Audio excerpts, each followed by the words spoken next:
Inclinemos nuestros rostros para orar. Padre Celestial, una vez más te damos gracias porque tenemos la certeza de tu compañía en esta reunión. Pedimos, Señor, que abras nuestras mentes y corazones para recibir la semilla de la verdad. Al estudiar este tema sobre la gran batalla de Armagedón, necesitamos que el mismo Espíritu que dio tu palabra esté con nosotros para explicárnosla. Así que pedimos tu presencia en el precioso nombre de tu Hijo, Cristo Jesús. Amén. Quiero extenderle a todos los presentes una cordial y sincera bienvenida. Queremos agradecerles por haber venido a la reunión de hoy. También quiero saludar a todos aquellos que están viendo este programa vía satélite, viendo por la pantalla de televisión en diferentes partes del mundo. Estamos muy contentos de que nos estén acompañando en esta serie de reuniones. En nuestro tema de hoy vamos a estudiar sobre la gran batalla de Armagedón. Y vamos a abrir nuestras Biblias al libro de Apocalipsis, el capítulo 16. Apocalipsis, el capítulo 16, y voy a leer los versículos 12 al 16. Esta es la sexta plaga del libro de Apocalipsis. Hay 7 plagas y esta es la sexta. Dice: el sexto ángel derramó su copa sobre el gran río Éufrates, y el agua de éste se secó, para que estuviese preparado el camino a los reyes del oriente. Y vi salir de la boca del dragón, y de la boca de la bestia, y de la boca del falso profeta, 3 espíritus inmundos a manera de ranas, pues son espíritus de demonios, que hacen señales y van a los reyes de la tierra en todo el mundo, para reunirlos a la batalla de aquel gran día del Dios Todopoderoso. He aquí, yo vengo como ladrón. Bienaventurado el que vela y guarda sus ropas, para que no ande desnudo y vean su vergüenza. Y los reunió en el lugar que en hebreo se llama Armagedón. Ahora, no hay pasaje profético que haya despertado más interés que este tema sobre la batalla de Armagedón. Yo he leído muchísimos libros que se han escrito sobre las plagas de Apocalipsis. Y he descubierto que la mayoría de estos libros tratan asuntos como quién es el dragón, quién es la bestia, quién es el falso profeta, quiénes son los reyes de la tierra y de todo el mundo, quiénes son los reyes que vienen del oriente, qué son los 3 espíritus inmundos a manera de ranas. Es decir, los comentarios tienen mucho que decir en cuanto a todos estos aspectos. Pero lo interesante es que en la vasta mayoría de esos comentarios hay un versículo de este pasaje que leímos donde casi nada se dice de él.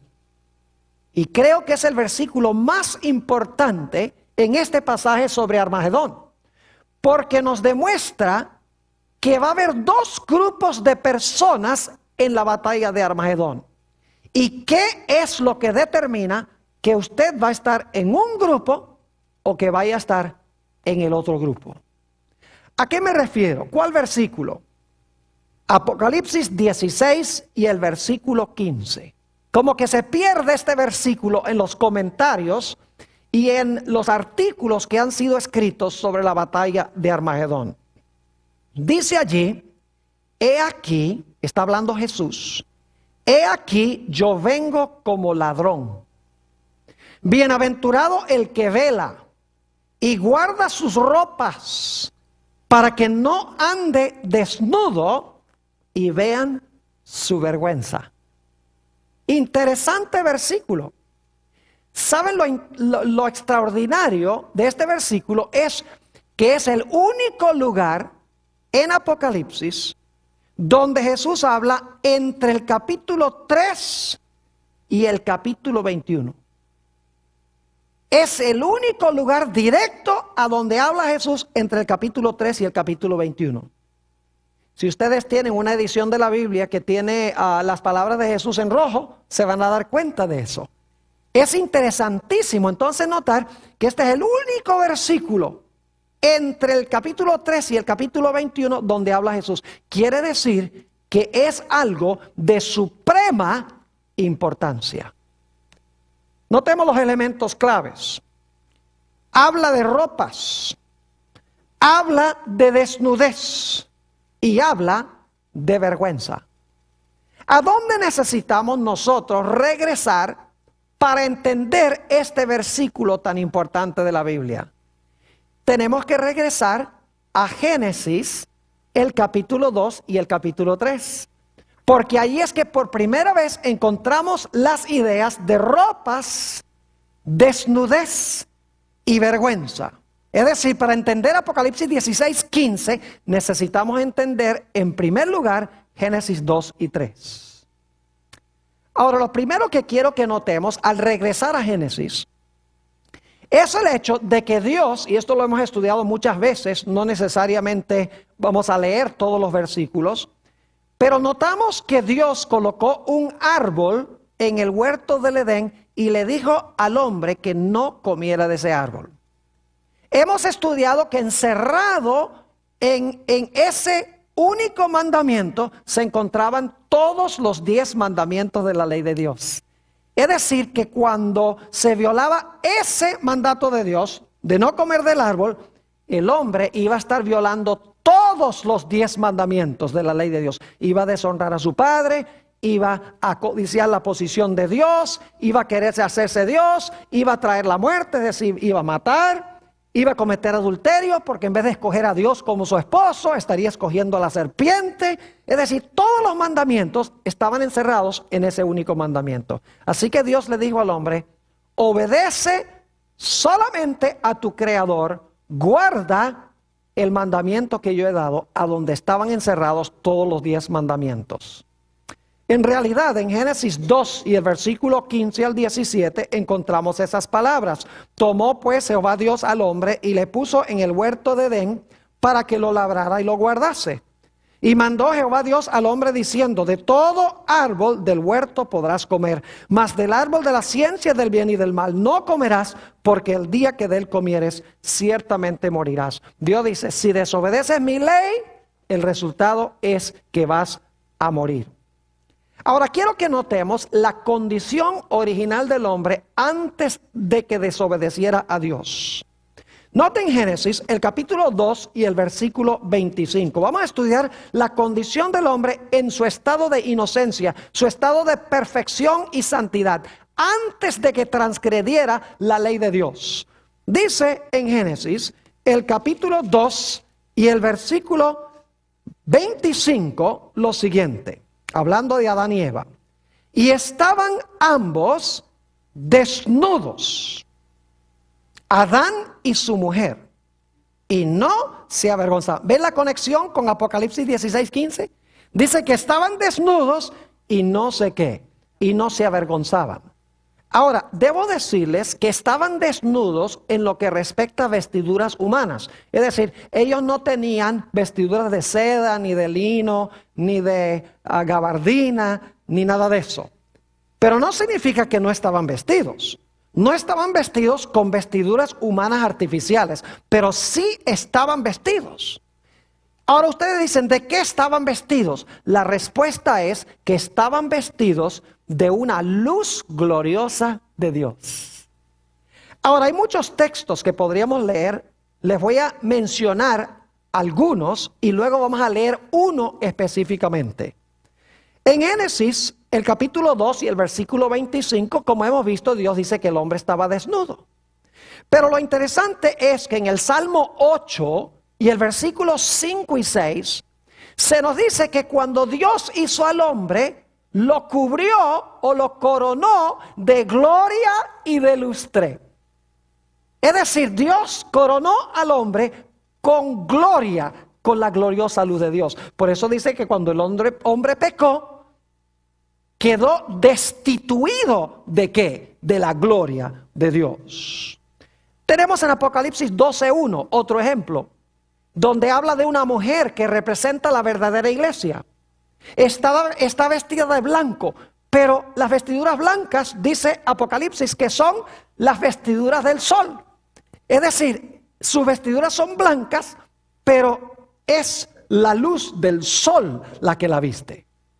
En Mateo 17 y el versículo 3 y 4 encontramos la transfiguración de Jesús.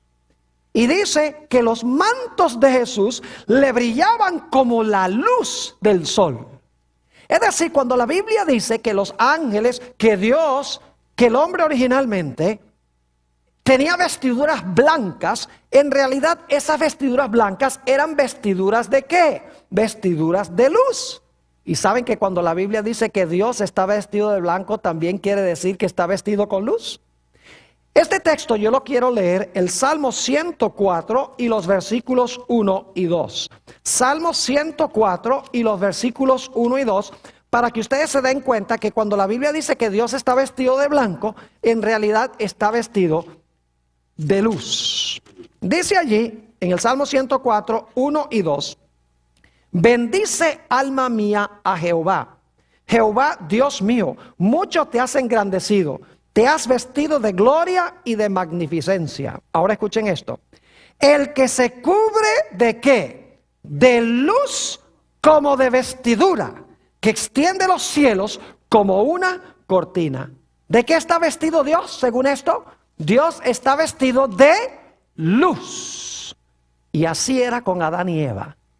Antes de que pecaran, cuando eran obedientes a la ley de Dios, cuando eran inocentes y estaban en su condición de santidad, estaban desnudos en lo que respecta a vestiduras artificiales humanas, pero estaban cubiertos de la gloriosa luz de Dios. Pero luego, Adán y Eva, como sabemos, escogieron desobedecer la santa ley de Dios. Es decir, desobedecieron, quebrantaron, transgredieron la ley de Dios. Y cuando quebrantaron la ley de Dios, inmediatamente se realizó un cambio en Adán y Eva. Leamos en cuanto a ese cambio en Génesis 3 y el versículo 7. Génesis, el capítulo 3 y el versículo 7. Dice allí, entonces fueron abiertos los ojos de ambos, es decir, los ojos de Adán y Eva, y conocieron que estaban ¿qué? Desnudos, pero si la Biblia dice que en su estado de inocencia estaban desnudos también. Debe ser que estaban cubiertos con luz. Y ahora la luz se fue y se dan cuenta que están ¿qué? Desnudos. Así que dice, entonces fueron abiertos los ojos de ambos y conocieron que estaban desnudos. El primer resultado del pecado. ¿Y cómo procuraron resolver el problema? Dice, entonces cosieron hojas de higuera y se hicieron delantales. Pero ¿saben algo interesante? Que aún después de cubrir sus cuerpos con el delantal, todavía se sentían desnudos. Nota lo que dice el versículo 9 y 10. Aunque se habían cubierto con vestiduras artificiales, todavía se consideraban que estaban desnudos. Dice en el versículo 9, mas Jehová Dios llamó al hombre y le dijo, ¿dónde estás tú? Y él respondió, oí tu voz en el huerto y tuve miedo porque estaba ¿qué? Desnudo y me escondí. Estaba escondido, pero ya estaba cubierto con las hojas de higuera, ya no estaba desnudo. Pero dice, yo me siento ¿qué? Desnudo, porque aunque tenía las hojas de higuera artificiales, ¿qué era lo que no tenía? No tenía la cobertura gloriosa de luz de Dios. Es decir, el primer resultado del pecado fue desnudez. Y cuando Adán y Eva procuraron cubrir la vergüenza de su desnudez con hojas de higuera, de nada sirvió porque todavía estaban desnudos, porque no tenían la luz gloriosa de Dios. Y por lo tanto la Biblia dice que Adán y Eva se avergonzaban porque no tenían la vestidura de luz y estaban desnudos. ¿Ven la conexión con Apocalipsis 16:15? Clara conexión. Ahora, Dios prometió, como hemos estudiado, que Él iba a mandar a un Mesías que iba a luchar contra Satanás y le iba a vencer para devolverle a Adán y Eva y a todos sus descendientes lo que ellos habían perdido. Vamos a Génesis, el capítulo 3 y el versículo 15, donde Dios le habla a la serpiente y hace esta promesa a Adán y Eva. Génesis 3 y el versículo 15. Aquí está hablando Dios a la serpiente. Y pondré enemistad entre ti y la mujer, y entre tu simiente y la simiente suya. Esta, es decir, la simiente de la mujer, te herirá en la cabeza y tú le herirás en el calcañar. 4 elementos claves en este versículo. En primer lugar, dice que hay una mujer. En segundo lugar, dice que hay una serpiente. En tercer lugar, hay enemistad. Y en cuarto lugar, hay 2, ¿qué? Simientes o descendientes. 4 elementos: una mujer, una serpiente, enemistad y 2 simientes. Y lo que Dios le está diciendo a Satanás es: tú le has quitado la envoltura de luz al hombre, tú le has quitado todo lo que yo le di, pero yo te quiero decir que yo voy a mandar al mundo a un libertador. Ese libertador te va a hacer la guerra. En el proceso de la guerra tú lo vas a herir, le vas a herir el calcañar, pero te va a salir caro porque él te va a aplastar la cabeza. Dios estaba prometiendo la venida del Mesías. Ahora la pregunta clave es: ¿cómo es que esta simiente le iba a aplastar la cabeza a Satanás? ¿Cómo iba a restaurar al hombre a la condición en la cual se encontraba originalmente, donde no se iba a sentir desnudo? ¿Cómo iba Dios a cubrir la desnudez del hombre, que era el resultado de la transgresión y de la desobediencia a la ley de Dios? ¿Cómo iba a hacerlo Dios? Bueno, el mismo libro de Génesis nos tiene la respuesta. Génesis, el capítulo 3 y el versículo 21. Génesis 3, 21. Fíjense que ellos se habían tapado con hojas de higuera, pero ahora Dios va a cubrir la vergüenza de su desnudez con otra cosa. Dice en el versículo 21 de Génesis 3: y Jehová Dios hizo al hombre y a su mujer, ¿qué cosa? Túnicas de pieles, y los vistió. Es decir, Dios les quitó las hojas de higuera y los cubrió con pieles de animales. Ahora yo pregunto, ¿qué tenía que suceder para conseguir la piel del animal? El animal tenía que ser sacrificado. Y fíjese que dice pieles, plural, porque eran 2 pecadores. 2 corderos probablemente fueron sacrificados. Y fíjense 2 características del cordero. El cordero tenía que ser sin mancha ni mácula. Y luego ese cordero sin mancha y sin mácula tenía que ser sacrificado por el pecado en lugar del pecador. Eso representaba el hecho de que el Mesías que iba a venir iba a ser un cordero perfecto, porque iba a vivir una vida perfecta. Y luego Jesús, el Cordero de Dios, iba a morir pagando la deuda que tenemos nosotros. Es decir, Jesús iba a vivir la vida perfecta que exige la ley y que yo no le puedo dar a la ley. Y Jesús iba a sufrir la muerte que exige la ley contra el pecador, para que yo no tenga que sufrir esa muerte. Y el resultado es que Jesús, por su vida perfecta y por su muerte perfecta por el pecado, iba a cubrir la vergüenza de nuestra desnudez. Dios estaba mostrando cómo lo iba a hacer. Le digo a Satanás: te voy a aplastar la cabeza. ¿Y sabes cómo lo voy a hacer? Mandando una simiente. ¿Y sabes qué va a hacer esa simiente? Va a vivir una vida perfecta, que la ley le exige al hombre, la va a vivir en lugar del hombre. Y la muerte que el hombre debe sufrir, él la va a sufrir en lugar del hombre. Y de esa manera, el hombre, la desnudez del hombre, nuevamente va a hacer que la desnudez del hombre va a ser nuevamente cubierta. Qué linda promesa esta, ¿verdad que sí? Ahora necesitamos ir a una historia que encontramos en Génesis, el capítulo 4. Ustedes estarán diciendo, ¿qué tiene esto que ver con Armagedón? Está bien, tiene uno las ropas, y tiene uno la desnudez, y tiene uno la vergüenza, pero ¿cómo conecta uno esto de Génesis con Apocalipsis 16? A eso vamos a ir. Tenemos la historia en Génesis el capítulo 4 de Caín y Abel. ¿Saben ustedes que esta es la primera ilustración en la historia de Génesis 3:15?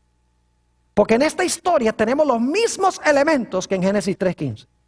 Tenemos una mujer que es Eva. Tenemos enemistad entre dos hermanos. Tenemos una serpiente, porque en 1 de Juan 3:12 dice, no como Caín, que era del maligno. Es decir, Caín estaba obrando en nombre del maligno. Y tenemos en esta historia dos simientes que están enemistados. Es decir, los mismos 4 elementos de Génesis 3 y el versículo 15. Y en realidad tenemos aquí la primera batalla de Armagedón de la historia.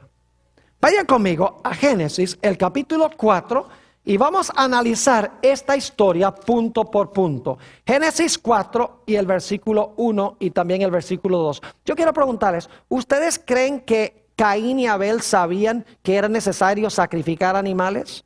¿Que eso representaba la venida del Mesías? ¿Creen ustedes que ellos lo sabían? ¿Que Dios les había dicho? Vamos a encontrar que así era, porque ellos habían indudablemente oído la historia de Adán, de que se habían sacrificado 2 animales y Dios había tomado las pieles y les había hecho ropas. Y que Dios les había explicado que eso significaba que el Mesías iba a venir a morir por los pecados de ellos. Ahora noten lo que dice Génesis 4:1. Conoció Adán a su mujer Eva, la cual concibió y dio a luz a Caín. Y dijo, por voluntad de Jehová he adquirido varón. Nace Caín, el mayor de los 2. Indudablemente Adán y Eva pensaban que había la posibilidad de que este fuera el Mesías prometido, nacido de la mujer. Pero no fue el único hijo. Noten el versículo 2. Después dio a luz a su hermano Abel. Y Abel fue pastor de ovejas y Caín fue labrador ¿de qué? Fue labrador de la tierra. Pronto se empieza a ver que estos 2 jóvenes, aunque nacieron de la misma madre, en realidad son 2 simientes distintas. En realidad Abel es la simiente de la mujer por su carácter. Mientras que Caín refleja el carácter de ¿quién? De la serpiente. Porque en 1 de Juan 3:12 dice que Caín era del maligno. Es decir, estos 2 jóvenes empiezan a manifestar 2 diferentes caracteres. Lo que indica que cuál simiente somos no depende de dónde nacemos, sino que depende qué clase de carácter tenemos.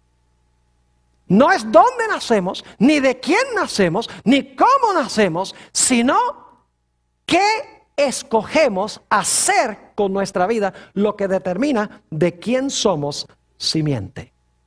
Entonces nacen estos 2 muchachos. Y dice que uno cuidaba ovejas, que era Abel, y el otro era labrador de la tierra. Volvamos a Génesis 4 y vamos a mirar el versículo 3.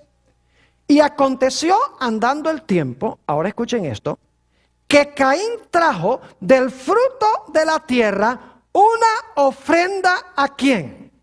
Una ofrenda a Jehová.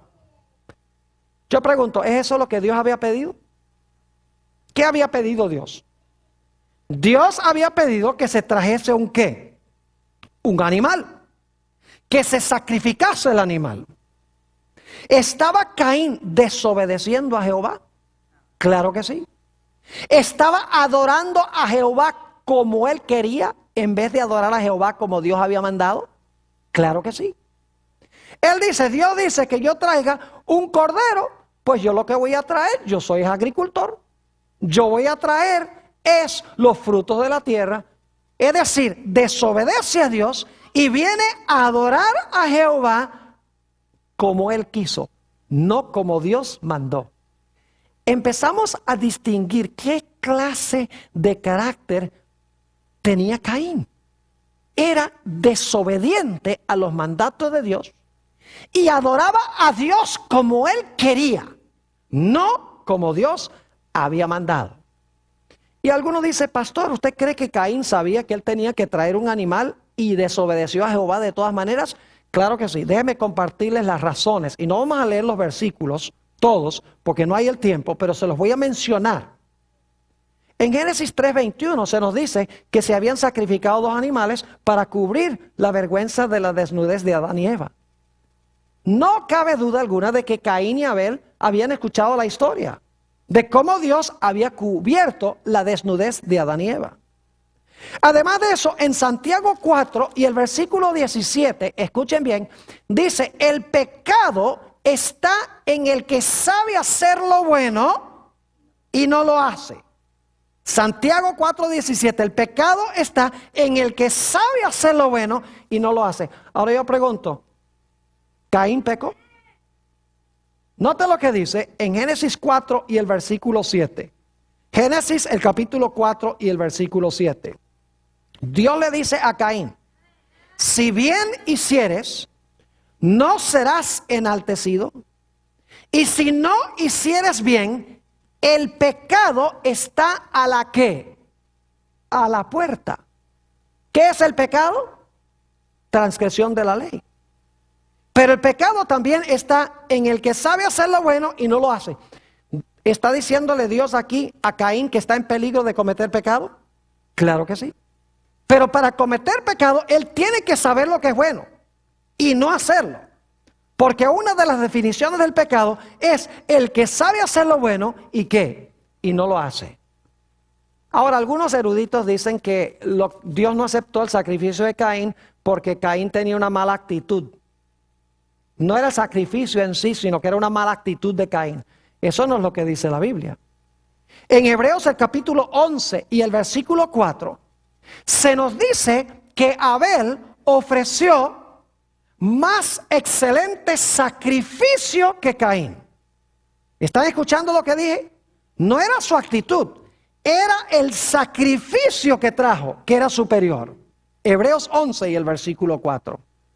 Además de eso, ya vimos en Génesis 4:7 que Dios le dice a Caín, si tú haces bien, tú vas a recibir bendición. Pero si tú haces mal, el pecado está a la puerta. Noten que el problema de Caín no era su actitud, sino el actuar mal o el hacer mal. Porque Dios dice, si tú haces mal, el pecado está a la puerta. No tenía que ver con la actitud mala de Caín, sino que tenía que ver con sus acciones. La acción de traer lo que Dios no había mandado y adorar a Dios como él quería. Además de eso, en 1 de Juan 3:12 se nos dice claramente, en 1 de Juan, el capítulo 3 y el versículo 12, se nos dice claramente que las acciones de Caín eran malas. Dice allí, no como Caín, que era del maligno y mató a su hermano. ¿Y por qué causa le mató? Ahora escuchen esto. Porque sus obras eran ¿qué? Malas y las de su hermano justas. ¿Era la actitud de Caín la que era mala? No, eran sus ¿qué? Sus actos los que eran malos. Dios había pedido ¿qué cosa? Dios había pedido el sacrificio de un animal y Caín a sabiendas desobedece lo que Dios ha revelado y viene y adora a Dios, no como Dios ha mandado, sino como él ¿qué? Como él quiso. Ahora quiero que noten un par de detalles muy interesantes en Génesis 4 y el versículo 4. Génesis 4 y el versículo 4. Leamos el 3 para el contexto. Dice, y aconteció andando el tiempo que Caín trajo del fruto de la tierra una ofrenda a Jehová. Y ahora escuchen esto. Y Abel trajo también de los primogénitos de sus ovejas, de lo más gordo de ellas, o como dicen algunas versiones, trajo también su grasa. Ahora, ¿por qué es importante eso? Trajo los primogénitos y ofreció la grasa. ¿Cómo sabía Abel que debía ofrecer los primogénitos y que debía quemar la grasa en el altar si Dios no se lo reveló? ¿Saben ustedes que más adelante en el sistema de sacrificios de Israel, Dios mandó a traer los primogénitos y mandó a quemar la grasa en el altar? Es decir, Abel sabía, Dios había mandado que era lo que había que traer. Si ustedes quieren textos para eso, Levítico 27:26 en el sistema de sacrificios dice que Israel tenía que traer los primogénitos para sacrificar. Y en Levítico 4:26 dice que se tenía que presentar para consumir la grasa delante de Jehová. Y además de eso, en Hebreos, el capítulo 9 y el versículo 22 dice que sin derramamiento de sangre no hay ¿qué? No hay remisión de pecados. 3 problemas entonces que tenía Caín. Número 1, Caín rechazó a Jesús porque rechazó ofrecer el sacrificio. En segundo lugar, desobedeció el mandato explícito de Dios. Y en tercer lugar, adoró a Dios, pero le adoró no como Dios mandó, sino como él quiso. ¿Están captando algo interesante? Ahora yo quiero preguntarles, tanto Caín como Abel profesaron seguir a Dios. ¿Eran religiosos los dos? Claro que sí. La Biblia dice que eran hermanos. Es decir, esta era una batalla entre hermanos, que es muy importante. Yo pregunto, ¿los dos eran religiosos? ¿Cómo no? ¿Los dos levantaron un altar? Claro que sí. ¿Los dos trajeron una ofrenda?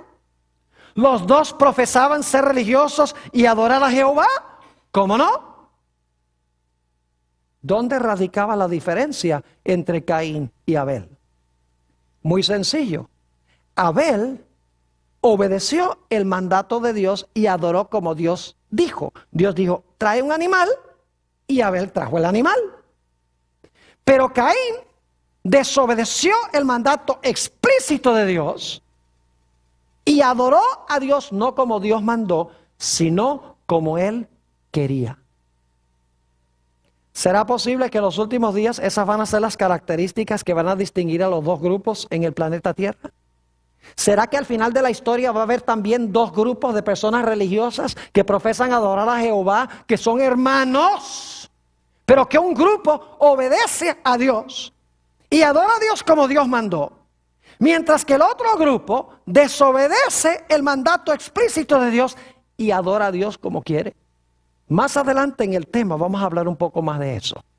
Ahora, note lo que dice el capítulo 4 nuevamente y el versículo 4, la última parte. Dice en la última parte del versículo 4, y miró Jehová con agrado a Abel y a su ofrenda. Ahora, ¿cómo fue que Dios demostró que él aceptaba la ofrenda de Abel? El texto no lo dice. Pero si miramos el resto de la Biblia, sabemos cómo fue que Dios mostró. Algunos eruditos, lo que pasa es que no estudian con cuidado la Biblia, dicen que la forma como se supo es porque el humo del sacrificio de Abel se fue para arriba, mientras que el humo del sacrificio de Caín se fue para abajo. Qué interesante especulación. Pero el resto de la Biblia nos dice cómo sucedió. Cuando Dios aceptaba un sacrificio, llovía fuego del cielo para consumir el sacrificio sobre el altar. Les doy las referencias. Levítico 9:24. Cuando se inauguró el tabernáculo en el desierto, se colocaron sacrificios sobre el altar, descendió fuego y consumió los animales que estaban sobre el altar.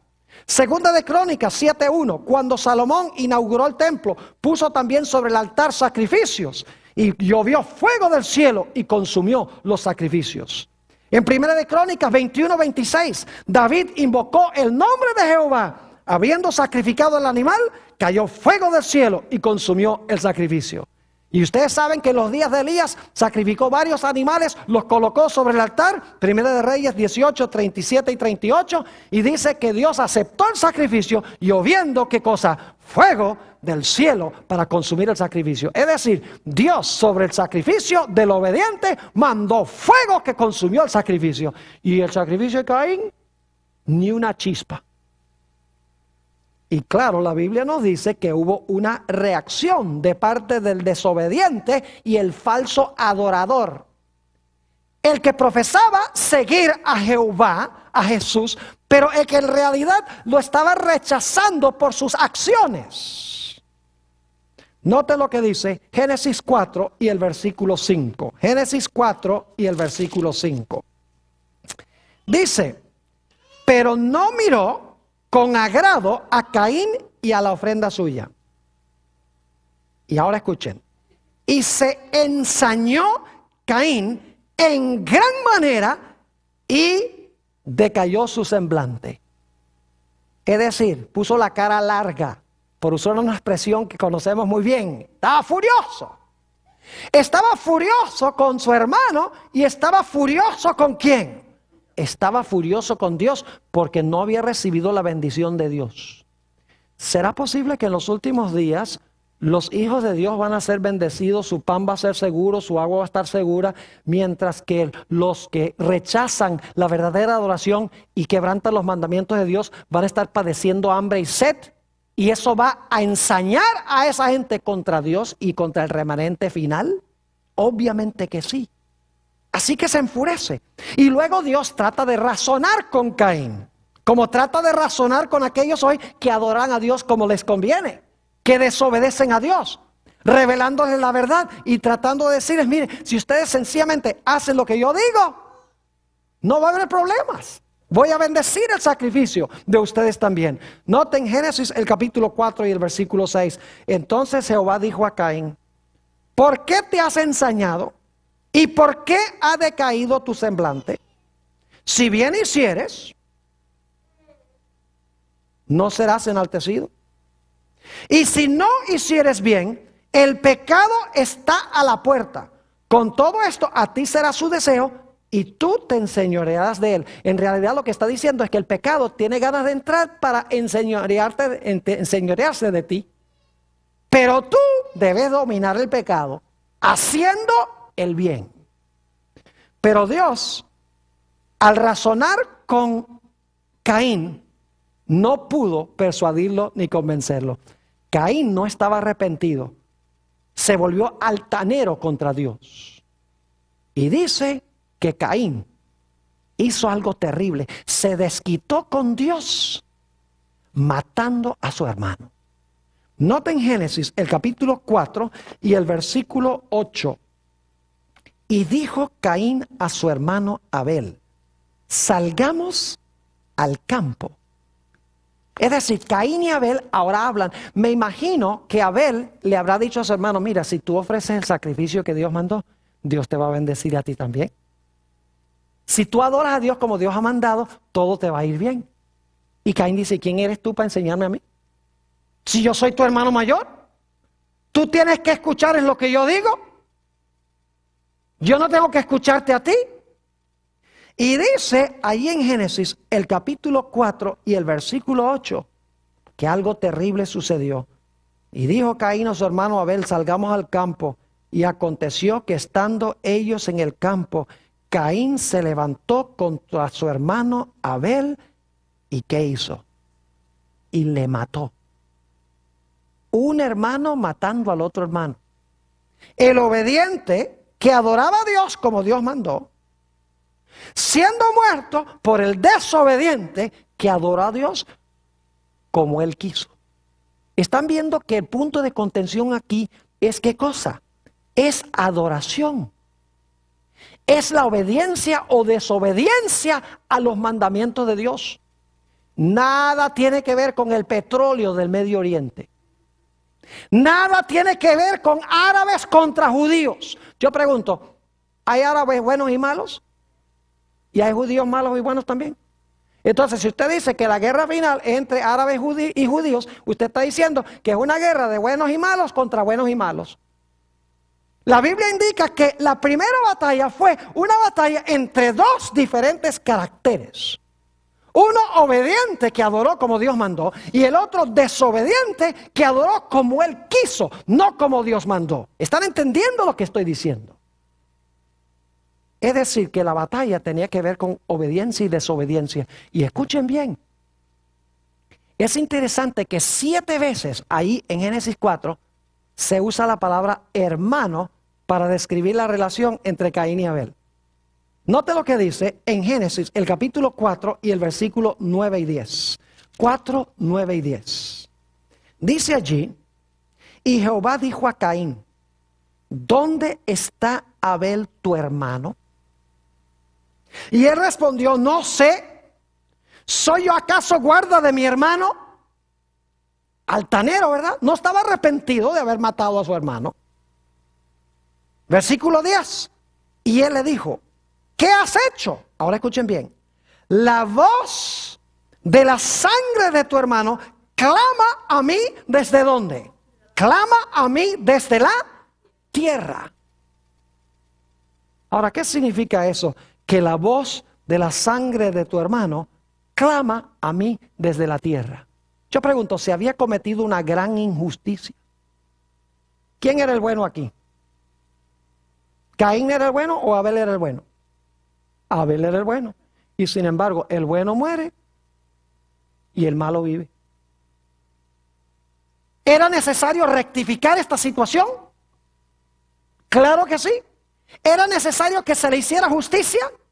Sí, lo que está diciendo esto es que la sangre de Abel estaba clamando a Dios para que se le hiciera ¿qué cosa? Para que se le hiciera justicia. Porque si había cometido una gran injusticia, el obediente y verdadero adorador fue matado por el desobediente y el falso adorador. Pregunto, ¿será que eso se va a repetir al final de la historia otra vez? Oh, claro que sí. Ahora, note lo que dice Génesis, el capítulo 4 y el versículo 11. Génesis 4 y el versículo 11. Dios le dice a Caín, ahora pues maldito seas tú de la tierra, que abrió su boca para recibir de tu mano la sangre de tu hermano. Y luego el versículo 15 nos dice que Dios hace algo especial con Caín. Dice, y le respondió Jehová, ciertamente cualquiera que matare a Caín 7 veces será castigado. Entonces Jehová puso señal en Caín para que no lo matase cualquiera que lo hallara. ¿Qué recibió Caín, el desobediente y el que practicó falsa adoración? Recibió una ¿qué? Recibió una marca. ¿Será posible que en los días finales los desobedientes van a recibir una marca? Oh, ustedes saben que sí, en el libro de Apocalipsis se encuentra. Ahora escuchen bien. Vamos a hacer la aplicación de esta historia. Esta historia es la primera batalla de Armagedón. La única diferencia entre el principio y el fin es que al principio la batalla era entre 2 individuos. Mientras que al final de la historia va a ser entre 2 grupos de alcance mundial. Un grupo tendrá el carácter de Abel y el otro grupo tendrá el carácter de ¿quién? De Caín. Un grupo adorará a Dios como Dios mandó, un grupo adorará a Dios como Dios ha mandado, el otro grupo va a desobedecer los mandatos explícitos de Dios y va a adorar a Dios, no como Dios mandó, sino como ellos quieren. Esos son los 2 grupos. Es decir, el grupo obediente son los que están cubiertos con el manto, mientras que los que están desnudos son aquellos que son desobedientes a Dios y adoran a Dios como a ellos les conviene.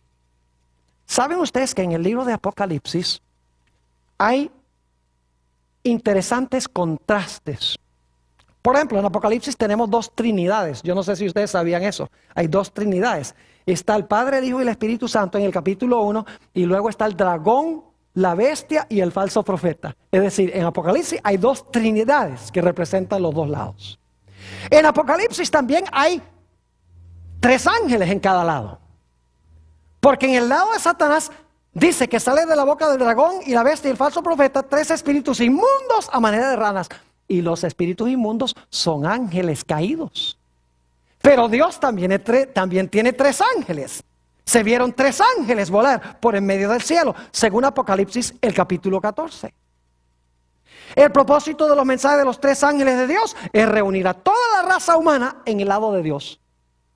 El propósito de los 3 espíritus a manera de ranas, según Apocalipsis 16, 14, es reunir a toda la tierra en rebelión contra Dios. Es interesante notar también que en Apocalipsis hay 2 marcas. Está la marca de la bestia, que distingue a los falsos adoradores y los que desobedecen la ley de Dios. Y está el sello de Dios, que distingue a los obedientes a Dios y a aquellas personas que adoran al Creador del cielo, la tierra, el mar y las fuentes de las aguas.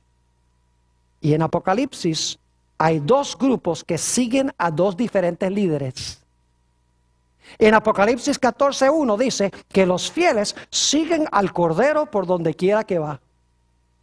Mientras que en Apocalipsis 13:3 dice que los rebeldes marcharon o siguieron en pos de ¿quién? En pos de la bestia. 2 grupos caracterizados por Caín y Abel. Y permítame compartir con ustedes que en Apocalipsis tenemos nosotros esta idea de lavar las vestiduras y blanquearlas en la sangre del Cordero. Volviendo otra vez a la idea de Génesis. No lo vamos a leer por la premura del tiempo, pero en Apocalipsis 7:14, hablando de la gran muchedumbre, dice, estos son los que han lavado sus vestiduras y las han blanqueado en la sangre del Cordero. Es decir, han aceptado de verdad ¿a quién? A Jesús. Pero yo pregunto, ¿cómo se manifiesta esa aceptación de Jesús? Se manifiesta por practicar la verdadera adoración. Porque en Apocalipsis 14, 6 y 7, hablando de los mismos que han blanqueado sus ropas en la sangre del Cordero, están cubiertos con el manto glorioso de Dios, que es la verdadera aceptación de Jesús, se nos dice en Apocalipsis 14, 6 y 7, vio otro ángel volar por el medio del cielo que tenía el evangelio eterno para predicarlo a los que moran en la tierra, a toda nación, tribu, lengua y pueblo, diciendo en alta voz, temed a Dios y dadle gloria, porque la hora de su juicio ha llegado. Y ahora escuchen, y adorad a aquel que ha hecho el cielo, la tierra, el mar y las fuentes de las aguas. Es decir, los que siguen a Dios tienen sus mantos blanqueados en la sangre del Cordero. Han recibido a Jesús. Están cubiertos su desnudez del pecado. Pero eso se manifiesta por el hecho de que adoran al Creador en su santo sábado, dicho sea de paso, como Dios ha mandado.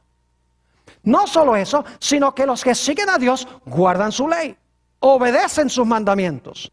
Apocalipsis 14, 12, el mensaje del tercer ángel nos dice esto. Aquí está la paciencia de los santos. Aquí están los que guardan los mandamientos de Dios y la fe de Jesús. Y Apocalipsis 12, 17 nos dice que Satanás va a estar airado al final de la historia contra los que guardan los mandamientos de Dios. Y ¿saben lo interesante? Apocalipsis 12, 17 es el cumplimiento de Génesis 3, 15. Porque están los mismos 4 elementos. Leamos Apocalipsis 12, 17. ¿Recuerdan los 4 elementos al principio? Dice, entonces el dragón se llenó de ira ¿contra quién? Contra la mujer. ¿Hay una mujer en ese versículo? Oh, hay una mujer. Y se fue a hacer guerra. ¿Hay un dragón o una serpiente también? Oh, una mujer y una serpiente. Génesis 3:15. Y se fue a hacer guerra. ¿Enemistad también? Oh, claro que sí. Contra el remanente de la simiente de ella. ¿Oh, hay simiente también? Claro que sí. Entonces, la batalla entre Caín y Abel se amplía en la batalla final entre el dragón y la mujer y sus descendientes. Es la misma batalla, solo que al principio eran 2 personas. Al final, ¿qué es? Al final son 2 grupos de alcance ¿qué? De alcance mundial o global. ¿Están entendiendo lo que estoy diciendo? Ahora escuchen bien. ¿Ustedes recuerdan cómo clamaba la sangre de Abel para que se hiciera justicia? Yo pregunto, ¿durante la Edad Media murieron muchos de los verdaderos hijos de Dios? ¿Quemados en la hoguera por la Inquisición, por ejemplo? Claro que sí. ¿Fue justo eso? No. ¿Quiénes ganaron? Aparentemente. Aparentemente ganaron los que practicaban falsa adoración y desobedecían a Dios, y perdieron los que fueron quemados en la hoguera. ¿Saben que Apocalipsis habla de ese grupo igualito que en Génesis? Que la sangre clama. Noten Apocalipsis 6, rápidamente. Apocalipsis, el capítulo 6, y vamos a leer los versículos 9 al 11. Está hablando de los mártires de la Edad Media.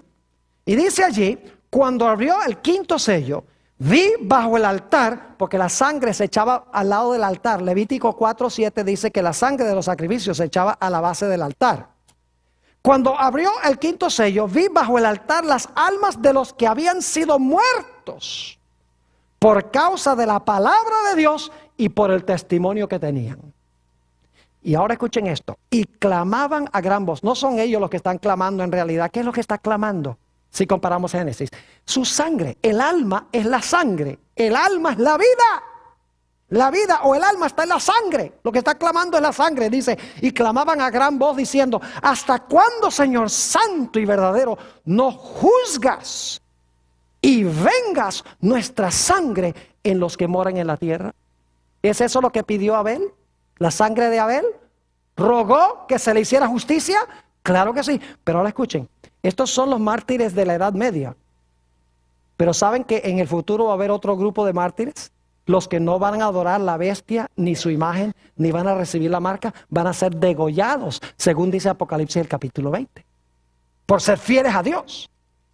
Dice en el versículo 10: y clamaban a gran voz diciendo: ¿hasta cuándo, Señor santo y verdadero, no juzgas y vengas nuestra sangre en los que moran en la tierra? Y ahora escuchen, y les dieron vestiduras blancas. Simbólicamente está diciendo que Dios está diciendo: no se preocupen, que ustedes están seguros, están sanos y salvos.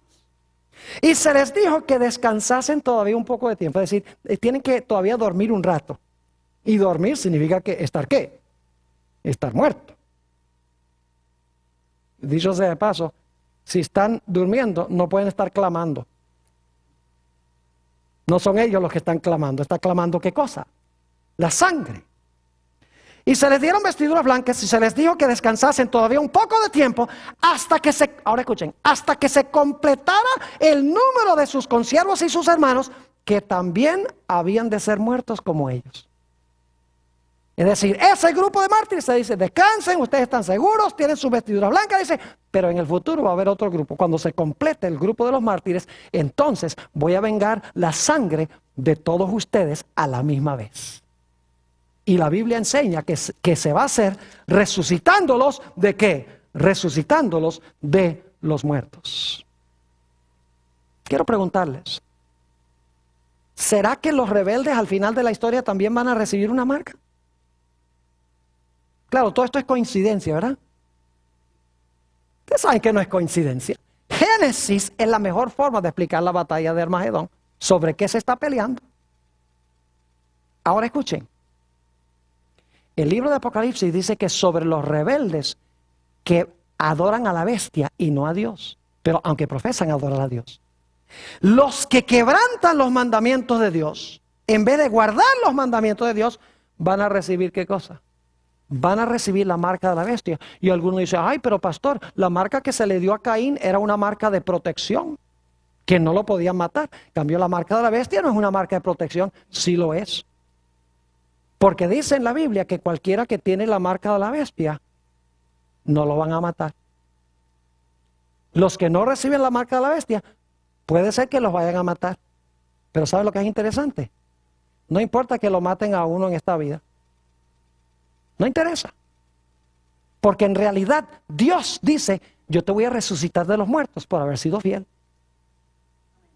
Así que cuidado con recibir la marca de la bestia, que es lo mismo que la marca de Caín. ¿Me están entendiendo lo que estoy diciendo? Ahora, escuchen bien. Tenemos ya que llegar a la conclusión de lo que estamos hablando. ¿Será que al final de la historia la gran batalla va a ser entre dos grupos que profesan adorar a Dios? La Biblia enseña eso. Escuchen bien. ¿Saben ustedes que a través de la historia los peores enemigos del pueblo de Dios son otros que se dicen pueblo de Dios? Por ejemplo, Caín profesaba servir a Dios y mató a su propio hermano. Yo pregunto, ¿quiénes eran los peores enemigos de los profetas en el Antiguo Testamento? Oh, los filisteos y los babilonios. No, señor, ¿quiénes? Oh, el mismo pueblo a quienes eran enviados, que estaban en apostasía. ¿Quién acabó con la vida de Jesús?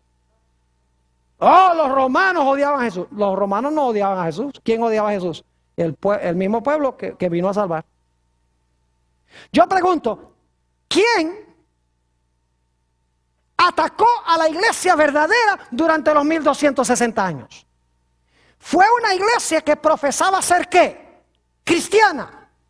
Y en los últimos días, escuchen bien, se nos dice en San Juan, el capítulo 16 y el versículo 1 y 2, y vamos a leer eso, será nuestro último texto, San Juan 16 y el versículo 1 y 2. Nos dice Jesús, está hablando a sus discípulos, pero también a nosotros, lo siguiente: estas cosas os he hablado para que no tengáis tropiezo. Os expulsarán de las sinagogas, que son iglesias, y aún viene la hora cuando cualquiera que os mate pensará que rinde servicio a Dios, que le están haciendo un favor a Dios. Mis hermanos y mis hermanas, apreciadas visitas, asegurémonos de estar en el lado de Dios.